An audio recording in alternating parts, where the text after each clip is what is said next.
We remain steadfast in our commitment in delivering local news that matters, stories that inspire, enriching the lives of Filipinos in the Philippines and across the globe.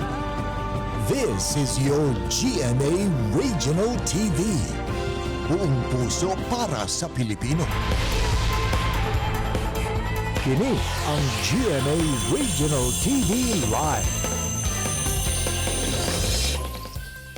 Maayong buntag ka natong tanan ug welcome sa GMA Regional TV Live adlang Huwebes na ug sa gihapon puno ang ato ang kabuntagon sa mga balita ug mga interesting features. Good morning, partner Ay ni. buntag, partner Bay. Kumusta mga kapuso nga nagtan-aw karon dinhi sa Central ug diha sa Eastern Visayas? Maadjong adlaw ug maupayhan agahin nyo dida sa Eastern Visayas. Daghang kaayong salamat sa inyong padayon nga pag-uban ka nato matag buntag mga kapuso. Ug karong taod-taod human sa mga balita nga mo idalit kaninyo ato ilahon may kini usa ka batanon estudyante sa Philippine Science High School nakadaog sa international competition naman. Ato na sirens Geography Olympiad. Ato ni pakisayra ni unsa iyaha mga study tips.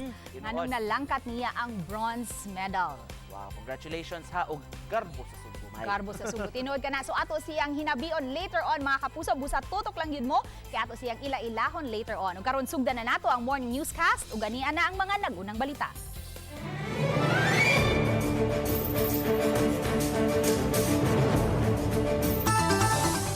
Kapulisan andam na ning formal nga pagsugod karong adlaw sa campaign period alang sa umaabot nga barangay ug SK elections.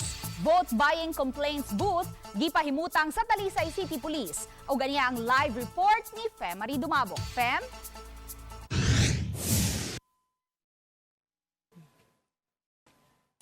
Mayog nik mayong buntag kaninyo og malipayong buntag usab sa itong mga suking tigtan-aw sa GMA Regional TV Live dungan sa left and right nga mga pagsugod na sa pagpangampanya alang sa barangay ug SK election. Sayo usab nga nipahimutang dinhi sa Talisay City Police Station sa ilang kontrabigay help desk kini maoy maduol alang nito mga adunay mga election related nga mga reklamo.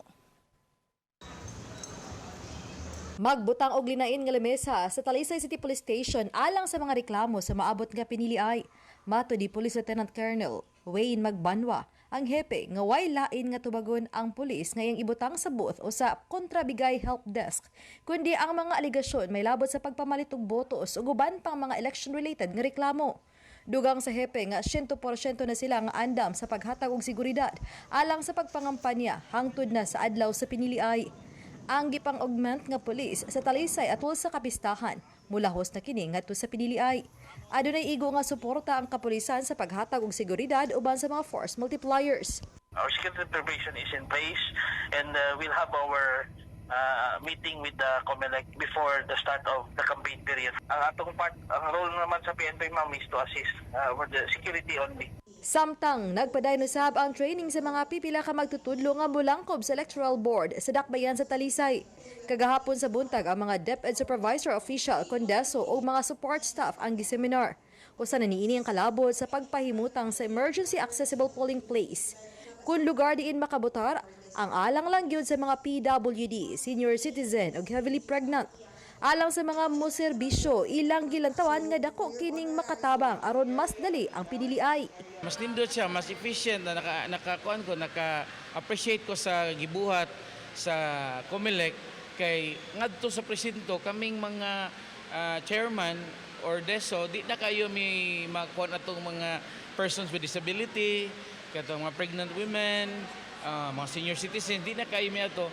So meaning, ma-expedite na mo ang voting process. Samtang nakaandam na usab ang mga ballot box nga iapod-apod sa mga presinto sa mga eskwelahan sa matag barangay. Nikog maay kining kontrabigay help desk ang gipahimutang karon sa pagkakaroon dinhi pa ni sa gawas nga bahin sa Talisay City Police Station apan unya kay of course init naman good mosulod dinhi siya usa karon sa mga help desk nga ni standby una dinhi sa help desk mao ang ato ang desk officer nga si Patrolman Galapati. Sir unsa la ato siguro usa lang siro ka mensahe sir alang sa to ang mga ni kandidato dinhi sa dakbayan sa Talisay. Alang sa pulis sa City of Talisay andam kami mo hatag og seguridad o sa maliwnawon sa kuan karong eleksyon. Daghang kayong salamat sir no. Ug nikog may no sabang City Toda kay karon nagsugod naman gyud ang ato ang campaign period. Matud pa man sa pangulo sa City Toda Joy Tumulak nga tungod kay dunay memorandum gikan sa COMELEC ang gitugutan ng mga kandidato sa pagpaila pinaagi sa motorcade, hinungdan nga botan sa City Toda nakadawat ng mga request gagahapon pala og sa mga niagi palang adlaw sa mga motorkada sa kadalanan. Ubos sa kondisyon nga limitado ang gidaghanon sa sakyanan, gidili ang e-bike sa pag-apil, dunay kagwalingong mga marshals ug himuon ang motorcade sa oras nga dili peak hours. Sama nilang sa alas 6 ngadto na sa alas 8 ug gihatagan sila og hangtod sa alas 8:30 sa buntag nga makapahigayon. Samtang sa ilang pagkuha usab sa permit giduso kini ngadto sa licensing office diha sa Talisay City Hall aron sa pagkuha og permit sa pagpahigayon og motorkada. May Alright, daghang salamat, Femari Dumabok sa imong live update. Unom ka mga balay ang apektado sa pagdahili sa riprap sa sapa sa may sitio Kawayan, Barangay Sambagdos ning Dakbayan sa Subo. Ikatakdang ipuubos sa state of calamity ang dapit aron maggamit ang pondo sa pagsiguro nga dili musamot ka grabe ang maong sitwasyon. Detalye sa report pinaagi niini atong Sayran Makapuso. Kining dos andanas nga balay ang murag nahimo ng hanging house tungod kay katunga nini ang napahak human mahul pa ang yuta nga gitukuran sa tulo ka haligi nini. Kini human usab gigusbat sa baha ang riprap sa sapa, dinatukod usab ang mga Pinoy-anan. Daling gipahikling sa barangay ang mga nagpuyo daplin sa sapa tungod sa kadelikado na sa dapit nga gamay lang paglihok mamahimong mubigay na ang yuta. Una nahulpa ang yuta sa kaatbang nini nga sitio Upper San Roque sa silingang barangay Calamba nga giuwang lang og sapa. Ang nahulpa nga yuta ug ang konkretong poste didto sa sapa nahog ang nakaali sa tubig, hinungdan nga ang pagbugat sa pressure sa tubig ug didto miigo sa kaatbang nga sitio Kawayan. Sa pagkutlo ni balita, gikinakdang magtigom ang masakop sa konseyo sa Barangay Sambagdos aron madeklarar nga state of calamity. Ang pondo dili hatag sa 7 ka mga pamilya apektado kun dili gamiton sa mitigation program aron dili na mobigay ang yuta nga makamugna na hinuon og kadaon sa katawhan sa dapit. Gitan-aw na mo ang funds pilay remaining funds sa atong quick response para atong magamit pag mitigate anang problema dinha no. Maybe dili ta makahatag sa mga tao og financial assistance kundi atong gamiton para pagpalig-on din nga dili na mo erode yun ang soil.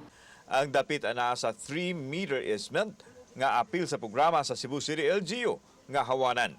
Kauban si Clover Lumaya ako si Alan Domingo. GMA Regional TV Live.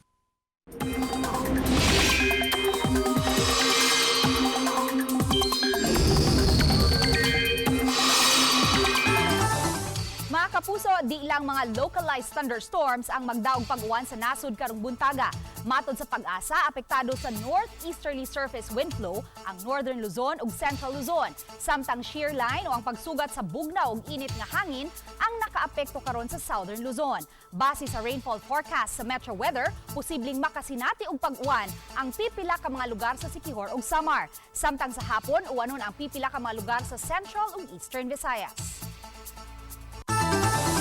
Panginabuhian o ang kaayuhan sa kinabag-an kini ang gitimbang-timbang karon sa syudad sa Mandaue sa estado sa mga fish pen ug ubang namuhi og mga isda sa may wetland area. Ang maong dapit na himutang sa may barangay Banilad ug Kabangkalan. Mao kini ang musaw sa tubig gikan sa silingan nga mga kabaranggayan. Matod sa City Legal Officer ug nangunay sa Task Force APAS o atong problema atong solusyon, nag-andam na sila og notices para sa mga tag-iya sa fish pen. Nagpaandam sa mayor og financial assistance sa mga maapektuhan subay sa pagpanglista sa tanan nga nagnegosyo ug namuhi og isda sa dapit. Samtang subsub ang pagpanglimpyo sa mga drainage labi na sa mga lugar nga dali nga babahaan.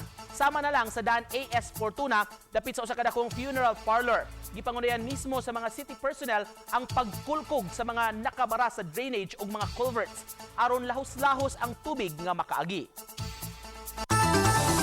Katakos sa mga reservists sa Philippine Navy, dili lang sa pagpahigayon ng humanitarian assistance, apan lakip na sa amphibious raid demonstration, nasukod atol sa gipahigayong mobilization exercise kun MOBEX 2023 nga gipahigayon sa Iloilo ug sa Subo. Ani ang report. Seahorse, enemy confirmed at vicinity, Beach area, Pulanan Beach, Balate, with more or less 10 personnel armed with high-powered gun. Over. Request to send the SEAL team to conduct clearing operation at the said vicinity. Over. Tipik lang kini sa gipahigayong amphibious raid demonstration uban ang Fleet Marine Forces sa Naval Forces Central, Naval Special Operations Unit 5, Beechcraft King Air ug ang mga Marine Reservists sa Central o Western Visayas. Dinhi napakita ang katakos sa mga reservists sa Philippine Navy nga makikumbati uban ang mga regular force sa Philippine Navy. Gikan sa defense strategy ngadto na sa rapid and precise assaults batok sa mga enemy targets lakip sa ilang gibansay. Matod ni Captain Raul Reyes, Deputy Commander sa Naval Forces Central, kinsa mausab ang officer nga nagkandak sa exercise nga mahinungdanon ang ingon niini nga mga kalihukan aron ma-elevate ang kapasidad sa mga reservist ilabi na sa panahon sa emerhensiya. Gidasunan usab kini sa ubang kadagkuan sa Philippine Navy nga mitambong sa closing ceremonies usa sa mga reservist nga misalmot ang 46 anyos nga pastor nga taga Inayawan, Cebu City nga si Sergeant Jonathan Acosta. Wala man niya makabot ang damgo nga mamahimong sakop sa Philippine Navy apan usa na siya karon kasakop sa 821st Marine Company Reserve. Samtang gisaad sa Chief of Naval Staff sa Philippine Navy, Rear Admiral Jose Ma Ambrosio Espeleta, nga gitinguha nilang i-level up pa ang katakos sa mga reservist ilabi na sa mga bag-ong kagamitan karon nga naangkon sa Philippine Navy. Gihimugatan usab niini ang ilang panginahanglan sa mga technical reservist. Iba na po laban ngayon eh. Hindi na siya masyadong face-to-face. Nag-evolve na rin tayo. So, once kailangan kami ng, say, operation specialist or kailangan namin ng missile technician, dapat may makita kami sa reserve force nito. Yan ang intention. Uban ni Marlon Melgazo, Luan Merondina, GMA Regional TV Live. Mga sakop sa 8th Infantry Stormtroopers Division sa Philippine Army sa probinsya sa Samar gipadala paingon sa Negros Oriental alang sa barangay ug SK Elections 2023. Gihimo ang send-off ceremony sa Air Force Headquarters sa Tacloban City ni atong October 17. Gipangunahan ang send-off ni 8th Infantry Division Assistant Division Commander Brigadier General Prefecto Peña Redondo. Sa iyang mensahe, gihimug-atan ni Brigadier General Peña Redondo ang importansya sa papel sa 8th Infantry Division aron masiguro nga hapsay ang himuon nga eleksyon sa probinsya sa Negros Oriental. Iyang giawhag ang mga sundao nga magmabinantayon sa kanunay ug ipatigbabaw ang ilang disiplina isip deputized agents sa COMELEC.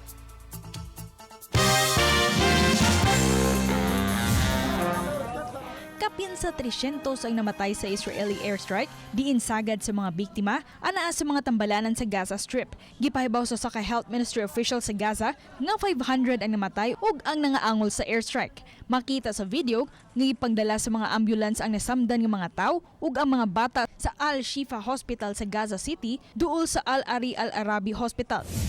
Nisaka na sa 5 ka mga sibilyan ang namatay subay sa gihimong pagpangatake sa Russia sa managlahing lugar sa Ukraine. Una nga namatay ang 2 ka sibilyan human gigo sa airstrike ang ilang apartment sa Zaporizhia ug laing usa ka tawo namatay sa Dnipropetrovsk. Gisundan dayon kini sa 2 ka mga tawo nga gipatay sa Kherson.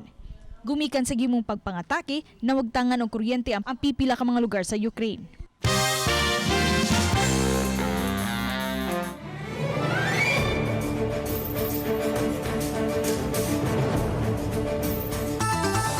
Dugang 4 ka mga platoon o kapin sa 120 ka mga personnel sa Visayas Command ang i-augment sa puwersa sa BISCOM nga gipakatap dito sa Negros Oriental.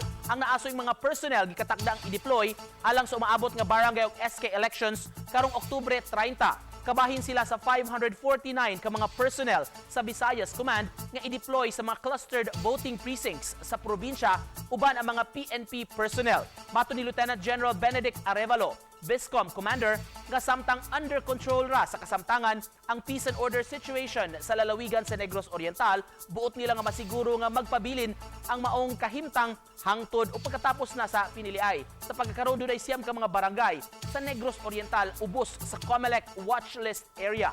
8 niini ubos sa areas of immediate concern tungod sa gikatahong presensya sa mga giyong sakop sa NPA ug usa ka barangay ubos sa areas of concern tungod sa intense political rivalry.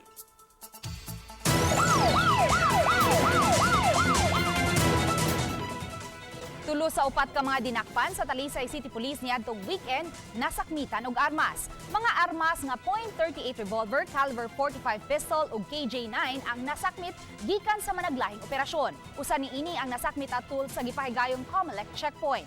Samtang ang laing duha nasakmit atul sa buy-bust operation, diindulan usab sa 90,000 pesos nga balor sa illegal nga drogas ang nasakmit.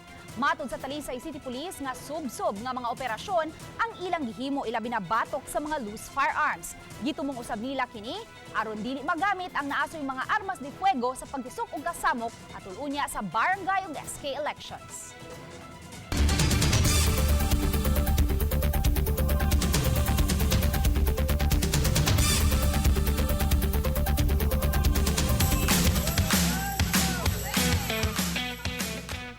Dance sport performance sa Magpare sa Northern Samar na puno sa hugyaw. Ngano kaha, maki good vibes kita sa report ni Mark Reggie Abella. Denalcio Young Dance Sports sa school. Kay wala ka andam, gipaagi na lang sa makalingaw nga pasundayag. Denalcio Young Dance Sports sa school. Makita usab si teacher nga proud kaayong miabiba sa iyang mga estudyante. Kini ang nag-viral nga dance sport performance sa duha ka magpares kay gawa sa talento sa pagsayaw ang ilang gipakita, gilingaw usab nila ang mga tumatan-aw. Kuha among video sa magtutudlong si Justin Dosel nga coach usab sa ilang intramurals sa Northern Tacloban City National High School. Ang makalingaw nga magpares mao ang grade 7 student nga sila Eljan Rodrigo ug Gerald Roset kinsa malipayon nga nag-viral ang ilang video. Masaya dahil halos lahat ng mga tao dito sa aming paaralan nagpapapicture sa akin. Nakita yung sayo namin ng mga magulang ko at nakita pa ng magulang kong talent ko. Dito nga sa school, marami na yung nagpapapicture sa amin. Matod sa uploader nga si Justin, nga iguran niyang gikuha ang duha kay walay partisipante sa dance sport ang usa ka grupo. Tinuruan ko pa sila ng basic steps kung ano lang yung pwede ko maturo at para at least naman hindi sila nga sa dance floor. Hindi naman sila nanalo, pero nanalo naman sila sa mga puso ng taong bayan dito sa school. Miani na og kapin 3 million views ang TikTok video ni Teacher Justin. Kauban si Clans Gabutin, Mark Reggie Abella. GMA Regional TV Live.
Nahimong higpit ug kulbahinam ang panagsangka tali sa LPU Pirates ug JRU Heavy Bombers sa hardcourt sa nagpadayong NCAA Season 99. Sa unang higayon, human sa kapin 3 ka tuig, may double overtime nga nahitabo sa NCAA. Kini samtang pulos na ning kamot ang duha ka kampo nga motapos nga magmadaugon. Sikit kaayo ang duwa nga mitapos sa score nga 87 sa Pirates ug 88 pabor sa Heavy Bombers. Si Joshua Giab ang gikonsiderar nga player of the game, bit-bit ang 18 puntos ug 8 ka rebounds. Gihulagway ni JRU Assistant Coach Alex Calweng nga maayong comeback kini nga team human sa duha ka sunod-sunod nga kapildihan.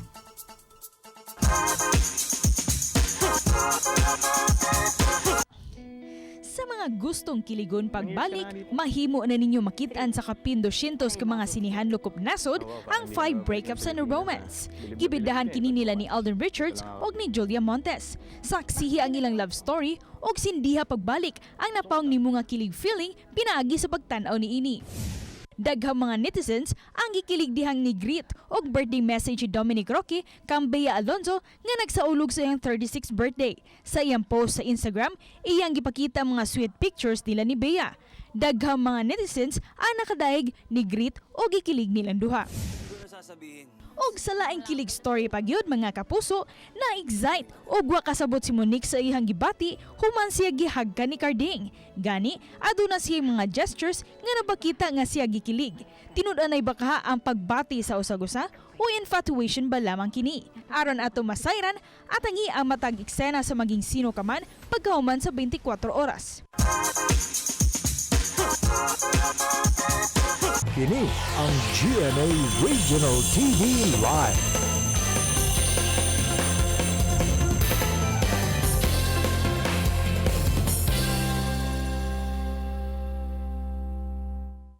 Kini ang GMA Regional TV Live.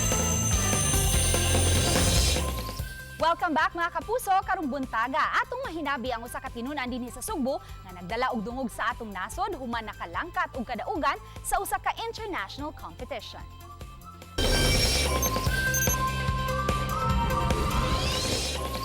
Mapabata man o matiguang, mapasigarbuhon gayud ang mga Cebuano sa ilang abilidad ug katakos bisan asa o bisan unsang butang. Sama na lang niining usa ka Sugboanong tinunan nga nakadaog sa usa ka competition sa Indonesia. Ang iyang mga kasinatian mo'y maghatag kanatog inspirasyon nga makadaog sa kompetisyon.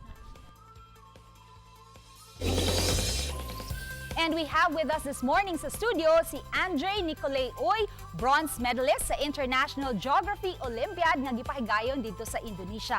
Maayong buntag Andre and welcome sa GMA Regional TV Live. Pakigreet ang ato ang mga kapuso this morning. May buntag kanyo yung tanan. Okay, congratulations first of all for bringing the bronze medal alang sa ato ang nasod. Can you share to us this milestone? Ang kaning milestone ako ang International Geography Olympiad. Usa ni siya kakuha ka global Olympiad siya. Basically in geography sa tanang matang sa geography. Occur siya man during pag August 8 to 13 this year lang dito sa Bandung, Indonesia. I heard there were 47 countries nga ni participate. So unsay mga highlights sa imuhang pag-join? Of course, aside from sa imuhang pagda sa bronze medal. Para na ako major highlight man gyud kay makakita sa kaning langyaw nga nasod since technically mo siya first time nako nakagawa sa nasod. Ug mura kang mo gyud siya main highlight makakitag bagong kultura, makakitag people of makakitag tao gikan sa other ubang nasod o makakitag kang an experience sa pareha na susama ra sa atwa dire pero some slightly different. So sa mga dili familiar unsa ning Geography Olympiad, unsa man ni ang about? Was it more of written, oral, unsa mga paagi sa contest? Adunay tulo ka quizzes go sa Geography Olympiad. Usa ka written response test, the written response test na more siya essay type nga nasa fieldwork test na ipa-round mis book kanang usa ka area specifically kato sa among test ato gipa-ato mis bukid after mo siya susama sa diri sa busay nga area. Og ikatulo kaning written kaning multimedia test more siya kang standard nga quiz bowl nga hatagan mga pictures, mga sounds, mga certain graphs amo i-interpret based on kaning multiple choice. And what was your preparations kisa may mga nag-train nimo para maandam ka aning international competition? Ay kani siya pila ka ang pag-andam gid siya man since grabe magkay siya ka broad nga topic and typically sa katong ubang nasod nag-spend gid sa lapas usa ka tuig o kaning practice o training. Kani so therefore ang best gid ang among gigamit kay kanang magbasa gamit tanan kada adlaw may pahatag kani mga essay type nga practice test pabasa asin kanang suyupon tanang information amo makaya. Suyupon gyud. Suyupon gyud siya man. Okay. But why do you love geography? Is it your favorite subject? Geography man gyud ang specifically ka naman, actually man ako sa nagipangutan sa akong kawalingon ngano sa giganahan kog geography pero nga it highly possibly ang rason sa ana kay katong pag 5 years old na ako gipalitan ko sa akong babag-papa o kaning usa ka kaning duha ka geography nga textbook usa kaning gikan kang Houghton Hart Winston ang usa gikan kang McDougall Little o kato man ako ra tong sige basa nilingaw man sa ko basa dapat man makakita ko diri sa kaning diri sugboan halos tanan sa mga concepts na sa geography makita man sa ako diri so mo to man mag na-ingrain na sa akong utok man ang kanang geography. Okay. Sige, arita din sa ato ang mga viewers nga mga students o para sa mga edad-idaran na, can you share to us at least 3 interesting facts about Philippine geography? Una, ang atong Taal Lake, una man kaya abi na to for initially this is a lake. It is actually a bay. Pero before until katong around 1753 nga pagbuto sa Bulkan Taal, nasirado siya nakyuo man ang gamay ra na inlet na mo so dito sa bay mo to na himong lake. Umo sa katong muna na puyo ang Matawilis. Also secondly, usa atong Pilipinas man ang Sugbo na himong kaning ang sentro o ang balwarte sa Katolisismo sa Asia, may usa ta ka Hindu center. Halos ta actually nato nakita sa una man na kanang estatwa ni Ganesha usa sa mga Ginoo sa Hinduismo dito sa Mactan. Pero unfortunately naguba lang to siya pag na-destroy to siya, nawato siya pag World War II. O ang ikatulo, contrary to popular belief, di ka kakitag why gyud dinosaur nakatapak diri sa Pilipinas since kanitong ang yuta sa Pilipinas atong nasod kaning one siya sa kanang bata pa siya nga nasod. Ang first nga maparte sa Pilipinas na nisulbong gikan sa dagat kaning ang lugar ron na kang nararon sa kanang Sierra Madre nisulbong siya pang 30 million years ago, which is around between the times sa exactly around the middle sa atong time gikan karong adlaw og sa katong pagahurot sa mga dinosaur. Exactly diri siya. Nosebleed ko atong imong gipangsulti mo kinahanglan ko mag-review sa geography. Finally, unsa imuhang mensahe ngadto sa atong mga kapuso and of course to those nga gusto sad mo join og kaning Geography Olympiad.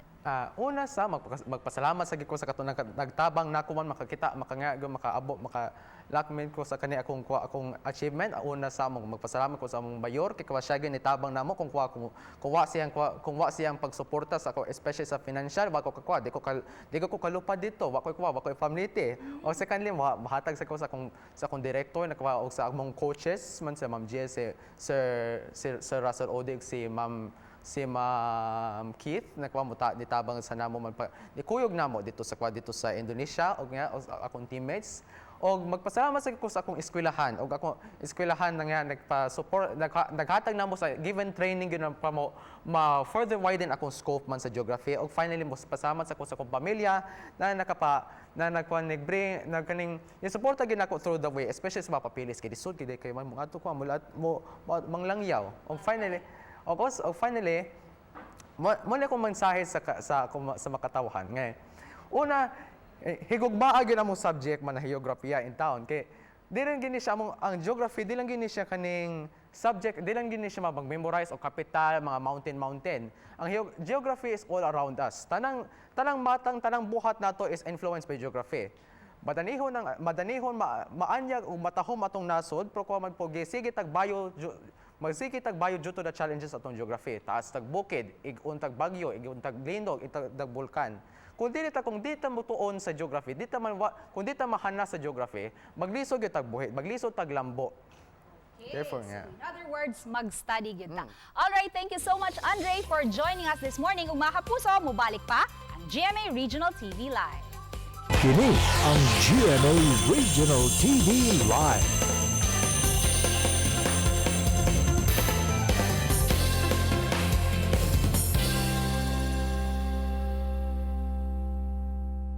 Kini ang GMA Regional TV Live.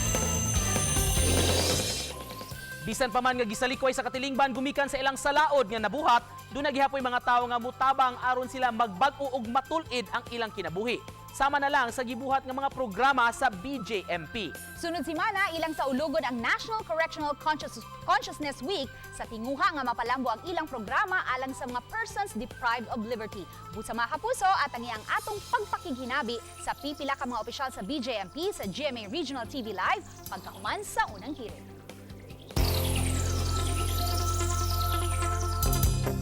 Mga kapuso, aduna na usab kami kadalit kaninyo gikan ni Napoleon Bonaparte, French military commander. If you know a country's geography, you can understand and predict its foreign policy. Samtang makita ninyo kining mong episode sa official website sa GMA Regional TV, www.gmaregionaltv.com. Pwede usab ninyo mabisita ang among official YouTube channel, ang GMA Regional TV, ug i-click ang subscribe button. Alang sa labing init nga mga balita gikan sa mga rehiyon. Ako inyong kapuso, Luan Merondini. Daghang salamat sa atong mga kapuso sa lain-laing bahin sa Pilipinas, ingon man makapuso abroad. Tungod sa GMA Regional TV, local news matters. Kami, ang GMA Regional TV Live, kinatibukan nga puwersa alang sa mas dakong misyon ug mas halapad nga pag-alagad sa nasod. Ako si Nico Sereno. 67 days to go, Pasko na. Happy Thursday mga kapuso!